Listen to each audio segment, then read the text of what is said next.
No, we had a lot of people show up that we didn't expect, so we're going to have a lot of information coming out, a lot of speakers, a lot of info, so just try to bear with us and take it all in. The first person that is going to get up here and talk is Ty's mom, Kate. She's got a lot to say, so say it.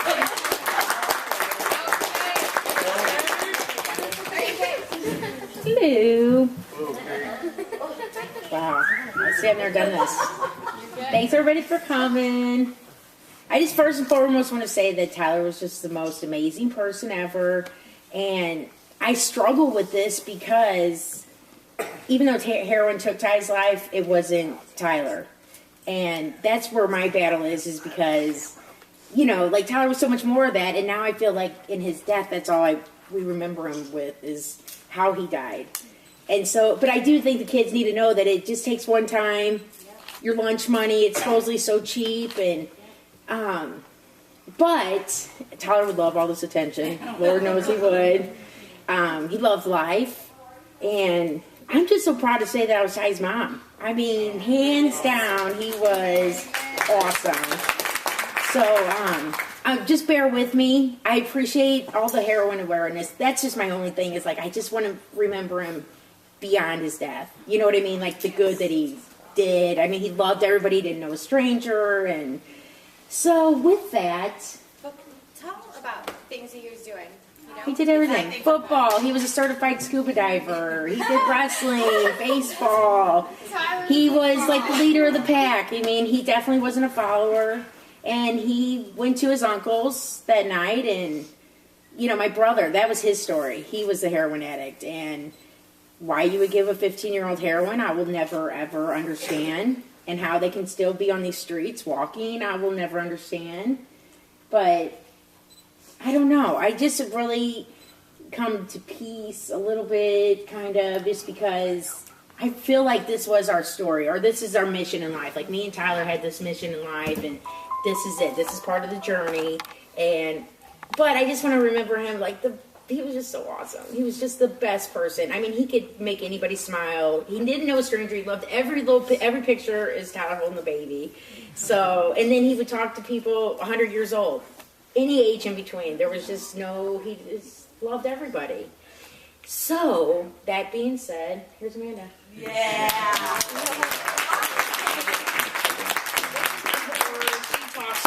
She thinks for me. But I am not always right. I'm along for the ride. And I am learning new things about this whole experience every day. I know I'm going to get emotional. Sorry. I want everybody to understand that the reason that I'm so involved in this is because Kate's brother was my ex-husband. I'm going to go as quickly as I can on this. Ben was an amazing guy, and I'm not taking that away from him. That was the person that was the love of my life for many years. He's the father of my children. Ben got hurt at work and started taking Vicodin. Ben's always kind of struggled with issues, and we all know this, but hey, so did I when I was that age. You know, we all kind of hung out and did things and experimented, and that's kind of where Tyler was. He's at that 15-year-old age where we were all experimenting. We were all kind of looking for different avenues, and there's nothing wrong with that. Except parents need to know what to look for to go above and beyond to really pay attention to what's going on in your kids' lives. Because where Ben was from his Vicodin, when he got hurt, it escalated because Ben was a marijuana smoker. And if you guys knew Ben, you knew that when Ben was smoking pot, he was normal. It made him normal, you know. When Ben got hurt and he was on... And I know a lot of you guys are not going to agree with what I say, but this is my opinion, and I got to kind of say this.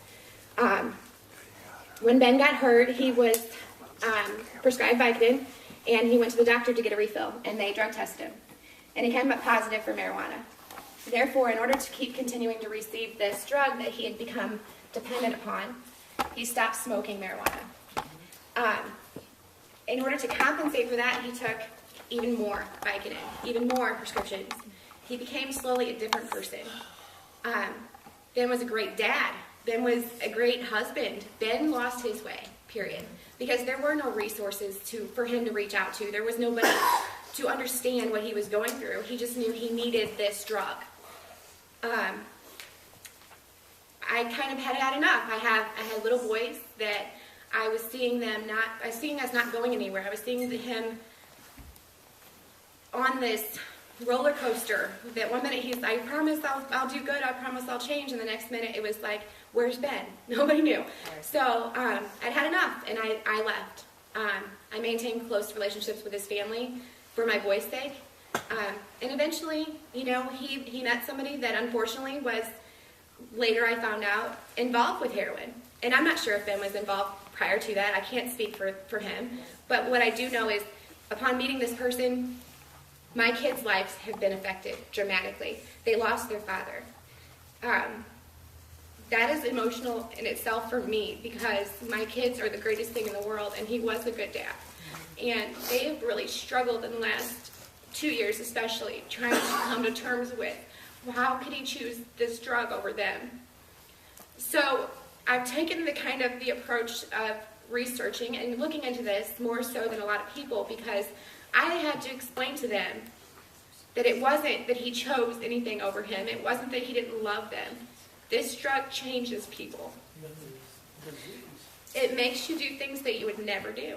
And in a lot of my journey for this is, yes, I have anger still, but I've also had to learn to kind of let go of a lot, because I have separated Ben from the addict. And it's been hard, but I have been able to do that. But it's hard when, you know, after I got to that point, now Tyler's gone. And you think to yourself, how could anybody let that happen, you know? We'll never know. We'll never know what happened that night. All I know is Tyler looked up to Ben because he was his uncle. He hadn't made that separation between Ben and the addict. It was still his uncle, and he still loved his uncle.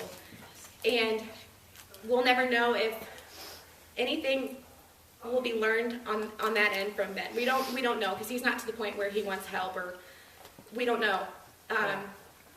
But at the same time, there was no kind of justice for Tyler at the same time.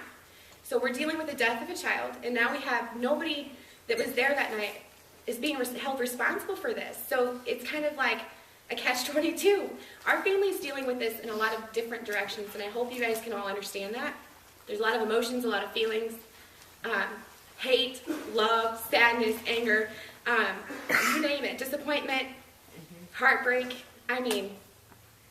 and all of it. There's so many feelings that there's nothing I can say up here for everybody to go, absolutely, you know, because I can't do it, you know, because I know Nana's here, and I know ultimately Ben is still Nana's son.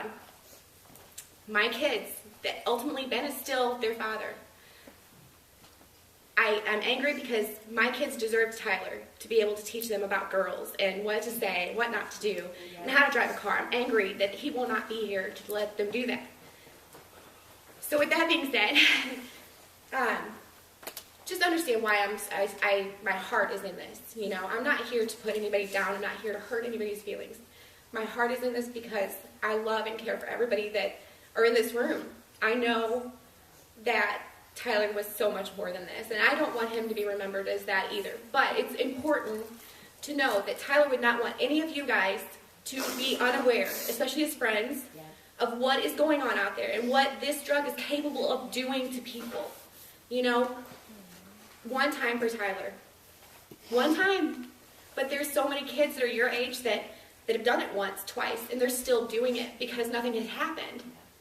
But the next batch could be a little bit stronger. You don't know. And that's why I want the people that are here today to talk about all of this so that you guys do know what to look for. And I think Tyler would be proud of that. I think Tyler wants you guys to be aware. Thank you, Amanda.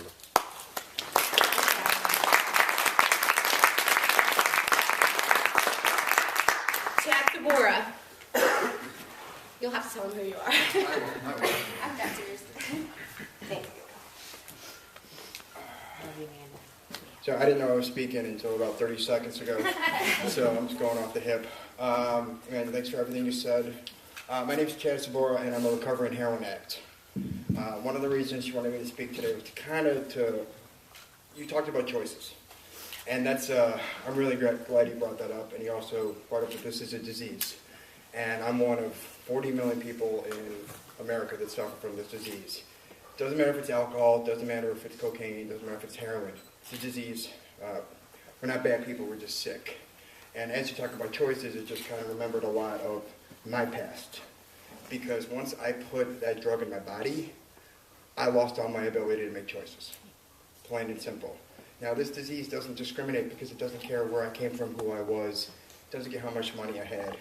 I'm not going to take up too much time here, but just to give you a little brief history of my life, is that before I became a heroin addict, I was raised by a father who spent his life building rehabs and counseling and working with drug addicts. That didn't spare me from this disease. I was also an Ivy League educated attorney. That didn't spare me from this disease. And just like a lot of other people like myself, my sickness started with pain pills. A lot of stuff like that has happened around St. Louis. We don't have certain laws here that we're working on right now, like prescription monitoring. Your pain pills are flooding the streets of St. Louis. And what happens to somebody like me, what happens to somebody like me or somebody, anybody, is that we have an allergic reaction to opiates. The second I put that in my body, my brain's gone. You know, maybe the first pill, maybe the second pill, maybe after the first prescription, but eventually it's going to take control and our brains get hijacked. And the only thing we can think about is the next high, where it's going to come from, what we're going to do. It takes us down a road where we will do unconscionable and terrible things to the people we love, plain and simple. And unfortunately, that's not a thought that really comes into our head. And you know, it's hard to say some of these things, but it's just the hard truth of this sickness. Because I did horrible things to people, and just none of those things I would have done if I was in my right state of mind. Plain and simple. You know, I'm not going to go into any stories because it's not the time. But I just want to get up here for a minute, kind of talk about how this happens, because it's progressive. It builds up over time. But, you know, there's help now available. You know, as Amanda mentioned, you know, there weren't resources before. People weren't talking about this before. You know, it's okay to, it's still so much work we have to do. It's okay to be out there in the world and say, hey, I'm an alcoholic. I can't drink. People are okay with that. They understand it. They're like, okay, you know. But 80 years ago, it wasn't okay to say it's an alcoholic. Today, it's not okay to say you're a heroin addict. I'm very open about my past, my story. I tell people, and I still get judgments, and people look at me like I'm a junkie. But you know, we have a spiritual disease, plain and simple, and the drug we choose to put in our body to treat that disease is just a symptom. Okay, there's something inherently different about us that gets filled by some type of substance. And, you know, heroin, of course, is the worst drug you can get hooked on because it kills people indiscriminately. More people die from, I think the number was 40,000 last year, Ed. This includes opiates too, but 40,000 people passed away last year from opiate overdoses. That's more people that died in car accidents last year. And it's still not, you know, it's in the papers, heroin epidemic, this, that, and this. It's in the papers, but this is a public health crisis, plain and simple. If, you know, let's look at that. It's an average of like 2.5 people a day die. You know, sometimes it's up to, some days it's up to, I think it's every 17 minutes somebody's dying from an opiate overdose. If the president got on the news and said, hey, we have this disease that's affected America, and every 17 minutes somebody is dying, I guarantee you that there would be a public outcry to open doors to hospitals, to open doors to treatment centers, to get these laws passed to save these people. But the reason it's not is because we're looked at like moral degenerates. We're looked at like there's something wrong with us, and we're not. You know, at one point, all of us were somebody's kid, somebody's parent, somebody's husband, and that drug took us and changed us into a person that we never thought we'd be. But that person, there's still a person behind the disease. Like Amanda said, you can separate the person from the addict, because that person is still there. They're completely lost, but they still exist. And for someone like me that went down a very bad path, very bad, I was able to come back from it. And if I can't, anybody can. So that's kind of a lot of the work we do. You know, a lot of the work we are doing right now around St. Louis is to put our faces out there, put our stories out there. I tell everybody my story because I just want you to know that it's okay to admit it. Don't have to be ashamed anymore if you have a sickness, you know. And, you know, people don't have to be dying the way they are lately. I mean, they just don't. You know, Missouri doesn't have, like I said, prescription monitoring, which tracks prescriptions that are being written by doctors. We're the only state in the United States that doesn't have this law. Plain and simple. What it does is every physician that writes a prescription gets a DEA number, okay? And that gets put into a system, and then every time you write a prescription, it monitors it to make sure nobody's not doctor shopping and there's not Dr. Feelgoods out there. Dr. Feelgoods are guys that basically at pain management clinics and chiropractic clinics, you walk in there, you get an MRI, you pay $500, and he gives you a prescription for whatever you want. Now, you hear about these in the paper, but they're all over Missouri. That's why your high schools and your streets are flooded with Vicodin and Oxycontin, every pain pill, because we don't have this program. We also don't have Narcan here in St. Louis. Fortunately, the drug czar for the Obama administration is making a plea to the FDA to get this available without a prescription. What Narcan is it stops opiate overdoses. Basically, when you put an opiate in your body, it floods your brain receptors and tells your central nervous system, slow down your breathing. If you take too much opiates, brain receptors tell your body, okay, it's time to shut down. What Narcan does is it knocks all those out of there, and it immediately pulls you out of a withdrawal. Now, they have needle exchange programs in Illinois, New York, California, everywhere. And at these programs, they give you Narcan, or naloxone, it's a generic name, for free.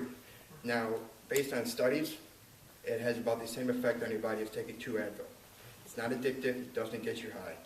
The only purpose of this drug is to knock it out of opiates out of your brain. But we don't have that in Missouri. We don't have needle exchange programs in Missouri, which people have an issue with, but they're, you know, a lot of people go to needle exchange programs.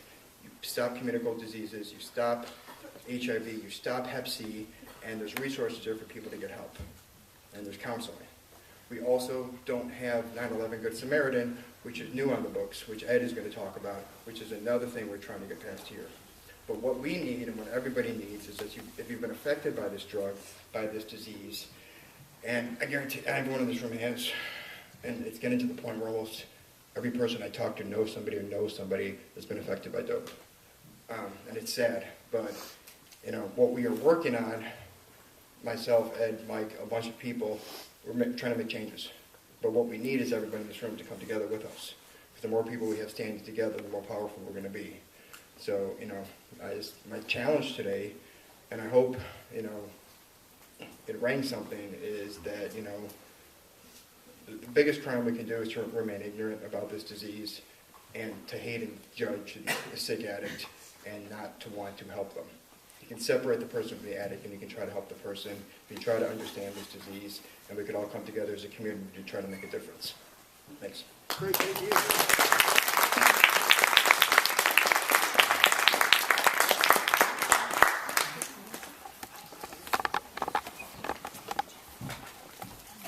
Hi everyone, I'm Ed McCann. I'm one of the rally organizers, both in the St. Louis area and nationally. And before I start talking about the 2 laws that Amanda wanted me to bring up and what the status is, what they are, what we're doing, I sort of wanted to key off something that Chad mentioned, and that's the awareness. Some of you here have been to the rallies before. You see the bright shirt that I have on. I wear this shirt just about every single weekend. There are well over 1,000 of us that do. And we get somewhere in the St. Louis metropolitan area every single weekend. And we get out there, and what we're trying to do is make all the people in the communities all over the area aware that heroin is a huge problem. It's killing your kids, and it's in your town. And you can't turn your back anymore. Unfortunately, the rally group continues to get larger, mostly because there are more and more deaths associated with it. And that is the wrong way for a movement to grow. We are finally getting some support from Chad and people like that, the people that are in recovery from it. We're getting some more public support from like the NCADA, public broadcasting system. You may have seen we had 2 one-hour specials that were about the heroin epidemic on PBS just 2 weeks ago. Just amazing. But we're trying to get the word out. After we do this thing today, then some of us are going to go down and we're going to stand on Highway 30 down here with our rally signs, and we're just going to let everybody know that we're here, we're not going away, and personally, I don't intend to stop until the deaths slow down and stop too. But to get to what Amanda wanted me to speak about, some of you have seen the back of my shirt. It says Valerie's Law. Valerie is the loved one that I lost to the epidemic. We truly believe it was her first time trying it. We don't know if she did it willingly or she was actually drugged. And at this point, it's almost not even important anymore because she's just gone from us. And so, you know, I personally carry on in her memory to try to help change the world so that we don't have all these deaths going on. The two laws that I want to talk about that we're working on right now, and following me after I finish speaking, I'm going to introduce Representative Michael Frame. He's the representative from this district right here.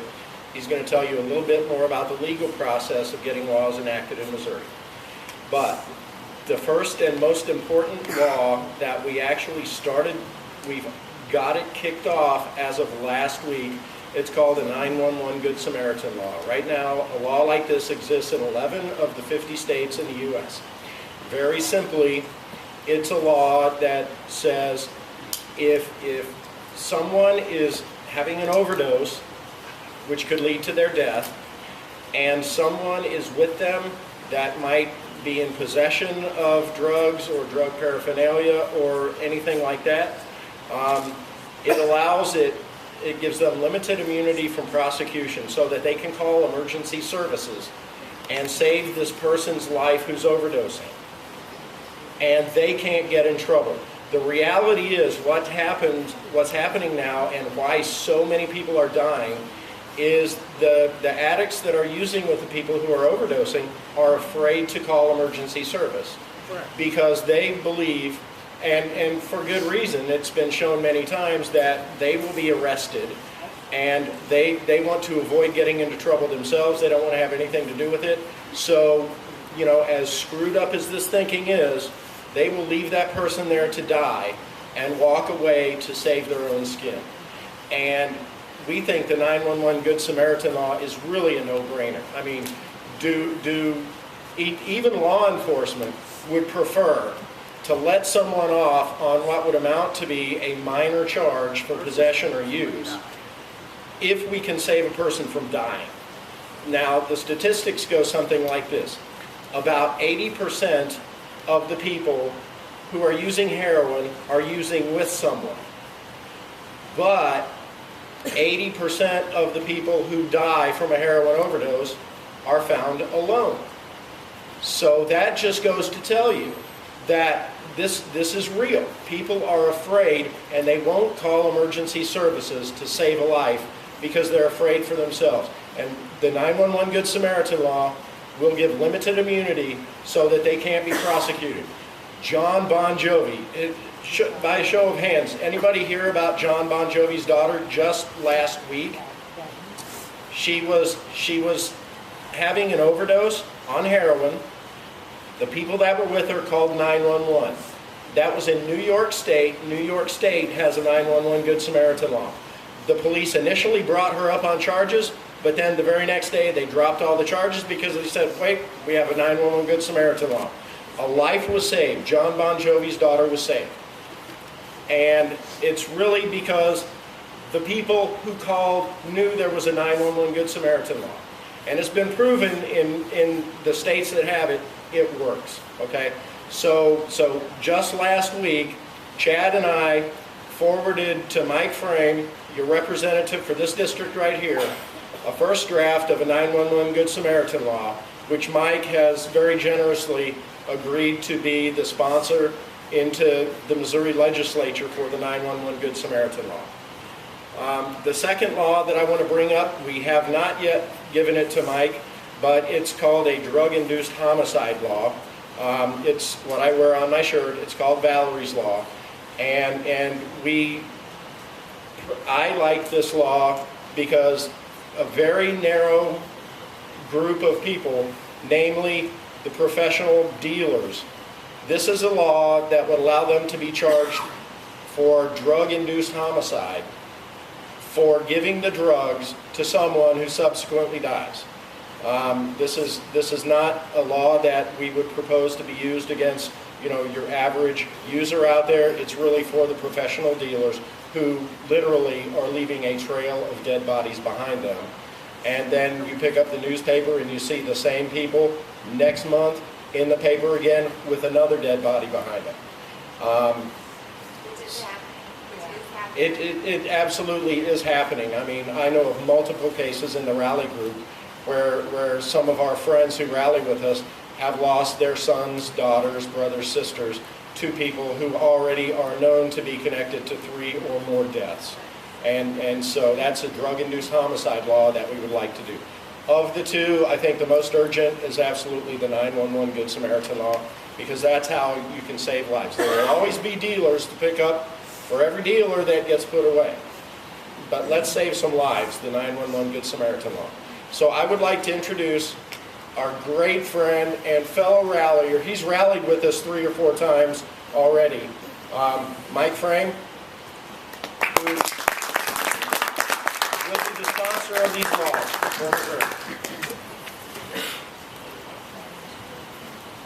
Thank you so much. I'm so pleased and honored to be with you guys here today. I got to tell you, one of the things that really impressed me was when I was on Highway 30 out here, just kind of looking up. You could see for a mile, about half, and so it was completely covered over there, picking up the dirty highway. So it really impressed me, and I'm sure people drove by, they saw the same thing that I did. So thank you so much for allowing me to be a part of that. This last about 2 weeks ago now, I was elected to represent this particular community, the Missouri House of Representatives, and it is indeed my honor to do so. Let me see a show of hands. How many live between High Ridge and the Franklin County line, and then St. Louis County to Highway 21? Folks. So I represent you in the Missouri House of Representatives, and I'm actually coming back to the House this year. I was gone for a couple of years here. You may remember before we did some things. Burnsville police were getting a little bit overzealous, and we kind of cracked down on them a little bit and got them to behave a little bit better.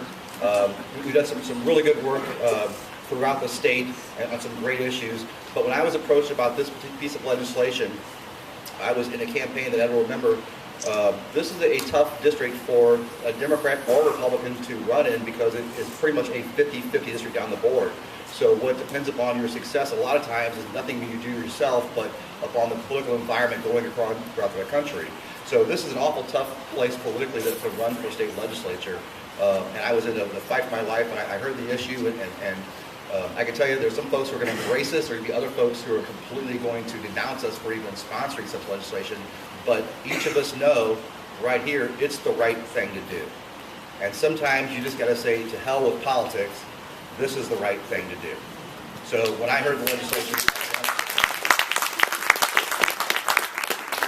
I want to be completely honest though, and just speak for a few moments here. And we're getting a little answers on it a little too long, but the legislative process is, we tend to move at a glacier pace here in Missouri. Typically about 2,000 bills will be introduced into the legislature. You guys may have heard that we're getting this bill sponsored and assumed then that by next year it will be passed. So I just want to make sure that you guys understand what it is we're looking at. Typically, on any given legislative year, 2,000 bills will be proposed. Typically, about 100 will be passed. Of the 100, 14 will be for the budget, for a $23 billion state budget. So you have about 82, 84, something like that, bills getting passed per year. And many times you try and get yours through by putting it in through an omnibus bill, or a Christmas tree bill, which is nothing but everyone's bills dumped into one, maybe pertaining to a certain subject, and try to get them all through that way. Typically, though, if I present you with any kind of plan, one of the first things you're going to do is look at every step of this plan, and if there's even one of those you don't like, you're going to be able to get to the entire plan. So that's what happens with omnibus bills, is they very rarely pass. So we've got about, out of 2,000, maybe getting 82 passed. That's our shots at trying to get this through. Typically in Missouri, you'll look at a 5-year plan for getting a piece of legislation through the Missouri House, through the Senate, signed by the governor. Who knows what the environment's going to be like 5 years from now. Rest assured, I will do everything possible to get this thing through as quickly as I can. Also, rest assured, though, we have to face reality, and it probably is not going to be this year. It may not even be next year. I've been talking to Ed about some things you may look at doing to increase your chances of maybe getting it passed over in St. Louis City through the Board of Aldermen, maybe through the St. Louis County Council, maybe through Jefferson County Board. The more that's done, the more the ledger can see where this experiment democracy has already taken place in a small municipality, the more likely they are to adopt that kind of thing. One of the things that you guys do, which got me on board, I can tell you, was these rallies that you have. They're very visible, they're very vocal, and everyone sees them, and they do throughout my community. You're going to have to, at some point, turn your attention, as well as rallying, to a less sexy thing of trying to get a law passed, because ultimately, as I see it, that's what you're trying to do here, right? I mean, all the good wish, everything's fine, but we need legislation passed, and we need to change the laws that are currently on the books. And that's going to take some type of legislative committee coming together, bringing people up to Jefferson City or into St. Louis County or wherever you're trying to get these things done. But it's not so fun and exciting and sexy, for lack of a better term, as going out to these rallies. They're an awful lot of fun, and the social impact is huge there. But if you want to make change, that's where it needs to take place. Thank you so much for having me, and thank you. I do appreciate it. Jared from the NCADA.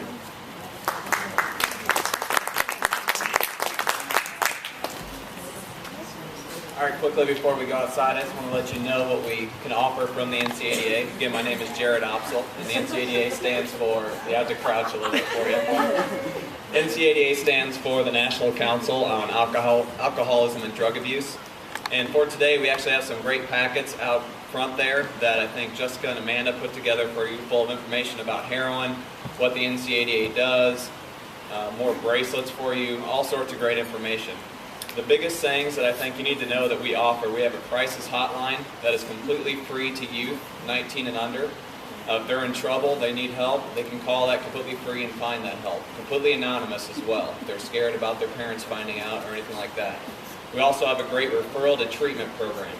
If someone's looking for treatment, looking for help, they can call our offices at the NCADA. The number is 314-962-3456. And they will pair you with the best treatment facility, depending on your age, depending on if you have insurance or not, depending on where you live, if you're a veteran. They are great about figuring out the best place for you to go, and also the best type of treatment for you to go to. The other things we've been doing, we actually had a town hall about 2 miles from here at the Valley Middle School a couple of weeks ago. We've been hosting town halls around St. Louis for about the past 2 years, just as long as you guys have been doing these great roadside rallies. We're trying to educate people, educate parents about what is happening in the area, so we can start to see these deaths lower and eventually get to the point where it's not an issue anymore. And this is something we need you guys to keep helping with, to spread this word. One thing before I leave you, I want to let you know something that we need to change, something we also need to lobby for, of raising awareness. Right now, drug abuse and addiction costs us about $500 billion a year in the U.S. Right here in Missouri, it's about $10–12 billion a year. Cancer costs us a third of that. And look at how much more effort goes into cancer. Cancer Society last year raised $1 billion. All the nonprofits for drug addiction raised about $30 million. This is something that needs to change. If we're really going to tackle this issue long term, we're going to make an impact long term, we need to flip this around. We need to start going after the things that are actually affecting our society a lot more instead of the sexy, popular thing. I think my dad had cancer, a lot of us know people with cancer, but even more people know people with drug addictions and drug abuse problems. And this needs to change for us to really affect this problem. All right, well, thank you. I'll leave you with that. Don't forget to get information out there.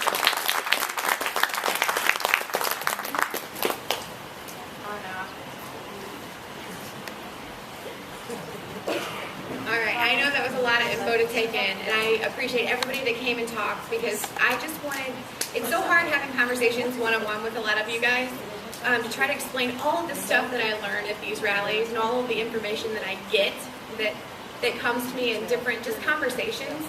So it was important for me today, in Tyler's memory, in Tyler's honor, for him, my purpose is to get all of this information out there, because ultimately, Tyler was not an addict, and I will say that 10,000 times over, but his life was affected by this drug, by an addict.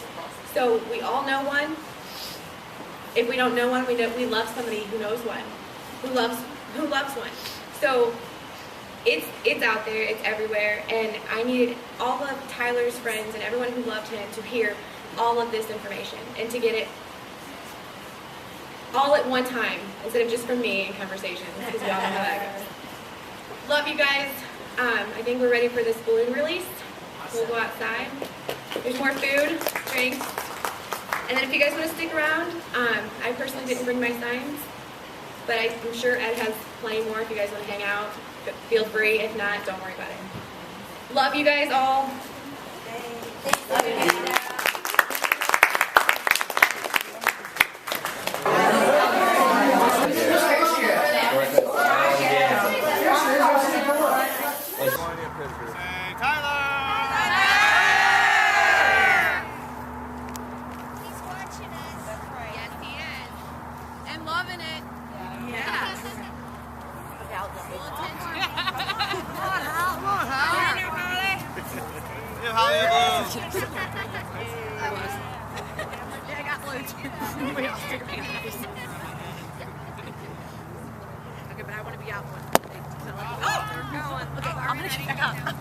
I want to get when you let him go. Okay. I know I want to give him when you let him go. All right. Okay. 1, 2, 3. 3, 2, 1. Let him go. Awesome. Love you, baby.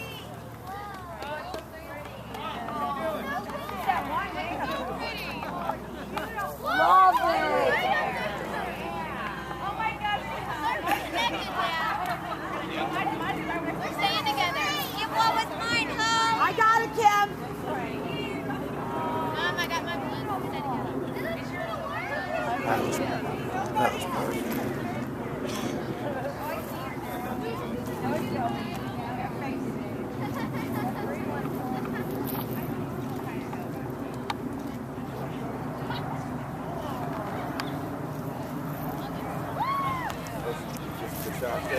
Great.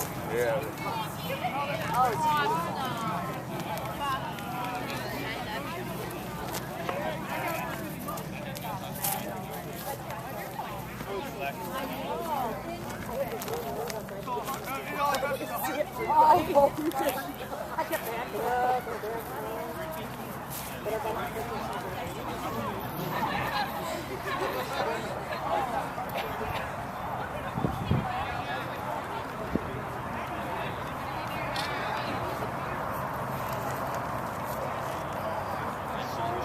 I can't believe how perfect they flew away from us.